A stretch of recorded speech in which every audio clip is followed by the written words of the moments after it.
The last thing Kale Dorn sees is a water-stained ceiling tile and a nurse who has stopped checking on him. 7 years. That is how long he gave Vol Entertainment, the largest manhwa adaptation studio in Caldrith. 7 years reading scripts, cross-referencing source material, flagging every contract clause the legal team tried to bury. 7 years of being the quiet man in the back row who nobody looked at twice. And in the end, it is the quiet man who finds it. 247 falsified licensing agreements, a dead creator's signature forged across every one of them, and a paper trail running straight to CEO Ren Vol's private holding company. Kale brings it to the board on a Tuesday morning with a printed dossier and a calm voice. By Friday he is arrested for document forgery. By the following Monday, Vol's legal team has the charges upgraded. 3 former colleagues, Senavel among them, a woman Kale trained personally, provide signed testimony that they watched him alter the files. The studio's crisis department leaks his name to every entertainment journalist in the city before the sun sets. By midnight, the blacklist is complete. No studio in Caldrith will return a call from Kale Dorn. No freelance house. No independent label. He loses his apartment 3 weeks later. The thugs find him 6 weeks after that, 2 of them, a service alley behind the transit hub, efficient and unhurried. He wakes in a public hospital with 4 broken ribs and a bleed they cannot fully stop. The nurse stops checking in on the 3rd day. Kale closes his eyes on that water-stained ceiling tile and thinks, with perfect clarity, I knew exactly who he was. I just did not move first. The ceiling goes white. System, narrative collapse detected. Death by corrupted authorship. Storyline sovereign class, unlocked. Regression authorized. Return to origin point, day 1, year 1. Kale opens his eyes. The ceiling is different. Clean white plaster, morning light, the low hum of a city that has not yet turned against him. He sits up slowly and looks at his hands, unmarked, no bruising, no 4-line. On the desk beside the bed sits a small notebook he recognizes. His first week at Vol Entertainment. Day 1 of a 7-year arc he has already lived to its ending. He stays still for a long moment. Then, very quietly, he smiles. System, storyline sovereign, active. Narrative site, enabled. Every individual story trajectory visible as a projected arc overlay. Weakness nodes, turning points, breaking intervals, and optimal intervention windows display in real time. Knowledge retention, complete, 7 years of industry data, contract structures, financial pressure points, outcome records. Classification, unranked / above narrative / the author. Kale gets up, buttons his plain gray coat, and goes to work. He does not report the forgeries on day 1. He does not confront Ren Vol. He does not send a single angry message to anyone. He walks into Vol Entertainment's lobby, accepts his entry badge with a nod to the same receptionist he spent 7 years greeting, and takes his seat in the script analysis department like a man who has nowhere better to be and no particular urgency about anything. What the system shows him is extraordinary. Every person he passes in that building glows with a soft overlay, a projected arc, delicate as film grain, that traces their trajectory forward in time. The receptionist, 6 months to a transfer request, 3 years to management. The senior analyst beside him, loyal to Vol for precisely as long as her bonus structure holds. Senavel, across the floor, her arc blazing with a single red node 18 months out, labeled testimony / coercion / regret. She does not know yet. She will be pressured into it. She will comply because she is frightened, not because she is cruel. And Ren Vol himself, walking through the glass doors at 9 sharp, expensive suit, the particular confidence of a man who has never had a consequence land, his arc is a long bright line that bends sharply downward at a single point. The system labels it, exposure / collapse / arrest. Year 6. The exact moment Kale already knows, because he lived past it the first time. He makes a note and starts reading the next script on his desk. He has done it before.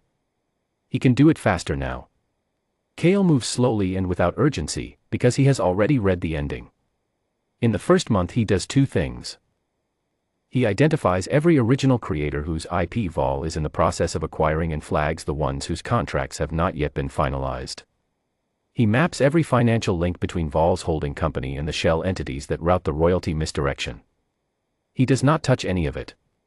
He simply builds the map with total precision, the way a man who knows where the fault lines are will quietly move everyone he cares about off the ground above them before anyone else notices the tremors. In the second month he contacts the estate of his mentor, the original creator, Maren Hess, who died of a stress-induced cardiac event 18 months before this regression, 2 years from now in the original timeline. Maren is alive. He is 71, tired, and has a lawyer who is already being quietly pressured by Vol's acquisitions team.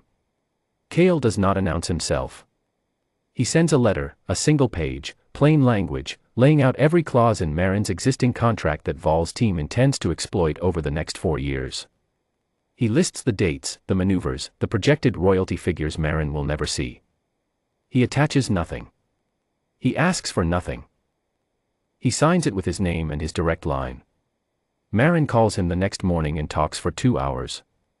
By the end of the year, Kale has quietly acquired the licensing rights to 6 independent manhwa properties, small titles, overlooked, each one a story he already knows will become the adaptation industry's defining works in 3 to 4 years.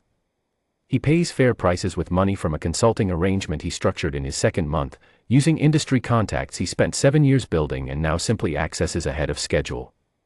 The acquisitions are unremarkable. Nobody at Vol notices. He resigns on a quiet Thursday, politely, citing a personal project. Ren Vol does not even look up from his desk. System, optimal departure confirmed. Pressure point window, open. Phase 2, independent studio formation. Projected interference from Vol Entertainment, negligible for 22 months. Kale rents a floor of a building in the Eastern District, hires 7 people he already knows are exceptional, and begins production. The studio is called Hess and Dorn, Maren's name first, always. The first film releases in month 18. It is adapted from one of the 6 properties Kale acquired, a story about a disgraced knight who rebuilds a kingdom from its ruins. The studio press conference is small, the trailer modest, the marketing budget a fraction of what Vol spends on a single poster campaign. The film opens on 100 screens. It runs for 14 weeks. The second film opens while the first is still running. Then the third. Each one a story Kale already knows the audience is hungry for, because he already watched them respond to it in a future that no longer has to happen. He pitches each property to Maren and listens, genuinely listens, because the old man's instincts for what makes a story true are better than any system overlay, and Kale knows it. Vol Entertainment notices by film 3. Ren Vol's arc overlay spikes with a sharp red node, territorial response, and Kale watches from across the city as the studio launches an aggressive acquisition bid on 2 of the remaining independent properties Kale has his eye on. The prices are inflated. Vol's legal team moves fast. Kale lets them buy both. He has already secured the 4 that matter more. What follows is methodical and quiet and total. Every countermove Vol makes, Kale has already mapped. When Vol's distribution partners apply pressure to theaters carrying Hess and Dorn films, Kale has already arranged alternate distribution through a network he built in month 11. When Vol's PR team begins seeding negative coverage, anonymous sources, whisper campaigns, the industry's familiar machinery, Kale releases the first installment of Maren Hess's memoir, which Maren wrote with full knowledge of what he was exposing, in partnership with the city's largest entertainment journalist. The memoir runs 12,000 words. It is precise, documented, and devastating. Vol's legal team files an injunction the same afternoon. The system shows Kale the exact judge assigned and the timeline to dismissal, 16 days. He waits.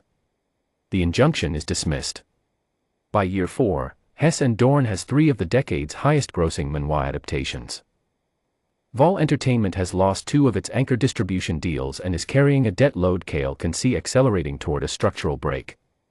Senavel, whose arc overlay now shows guilt/reconsideration/pivot, quietly requests a meeting. She sits across from Kale in a plain conference room and does not make excuses. She asks what she can do. Kale slides a folder across the table. Inside it, a deposition form, a full account of the coercion she experienced, and a letter from a prosecutor's office that has been building a case for 2 years. I already know you sign it, Kale tells her quietly. The question is whether you do it because you're afraid of what I'll do, or because it's right. Senna picks up the pen without another word. The deposition joins 17 others. Year 5. Vol Entertainment stock has fallen 41%. 3 board members have quietly sold their shares. Maren Hess, for the first time in his career, holds the full licensing rights to every story he has ever written, transferred back, one by one, through legal proceedings Kale has been running in parallel for 3 years. The old man does not cry when the last transfer clears. He simply sits with the documents in his hands and breathes. Year 6. The precise moment the system labeled exposure/collapse/arrest. It arrives on a Wednesday morning, which Kale already knew it would. A joint investigation, 3 regulators, the prosecutor's office, and the Entertainment Licensing Authority, executes a search of Vol Entertainment's headquarters at 7:45 a.m. The search is not a surprise to anyone who has been watching the case documents accumulate for the last 4 years. It is a surprise to Ren Vol, who genuinely believed he had contained it. The arc overlay over Vol's building turns a flat, final red. By 10 a.m., Vol is in a holding facility. His studio's operating accounts are frozen. The falsified licensing agreements, 247 of them, exactly as Kale documented 7 years ago in a life that no longer exists, are entered into evidence by noon. The board convenes an emergency session at 2 p.m. Kale knows the agenda before they sit down. His phone rings at 3. Chairman Aldrin Cav, a man whose arc overlay has shown capitulation since year 3, speaks carefully. The studio's obligations to active productions. The staff. The distribution partners. The need for an experienced operator to manage the transition. He uses the word partner 4 times. He uses the word please twice. Kale lets the silence run for 5 full seconds. Send me the asset list, he says. I'll review it tonight. He does not say yes. He does not say no. He simply ends the call and sits for a moment in the quiet of his office, Hess and Dorn's building, 4th floor, east-facing windows with a long view of the Caldrith skyline, and thinks about a water-stained hospital ceiling and a nurse who stopped checking in. Then he opens the asset list. The terms he sends back the following morning are not cruel. They are simply exact. Full licensing reversion on all properties acquired through falsified agreements, transferred back to the original creators or their estates.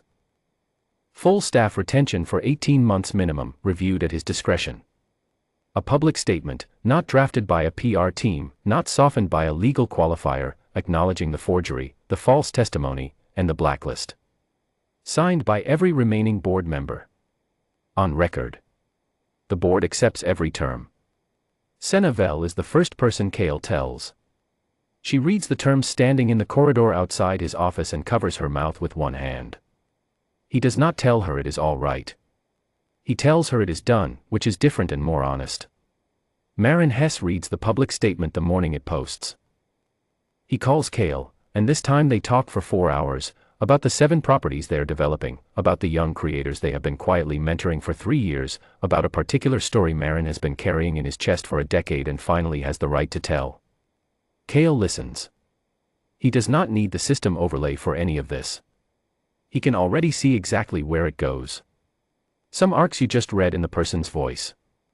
The entertainment leaderboard updates 2 weeks later. Hess and Dorn sits at the top, revenue, critical ranking, and a classification no other studio in the district has carried before, above market/the author. Kale pins the printout to the wall beside Maren's first contract, the clean one, the real one, with the real signature on every line. He puts on his gray coat and goes back to work. There is always another story to read.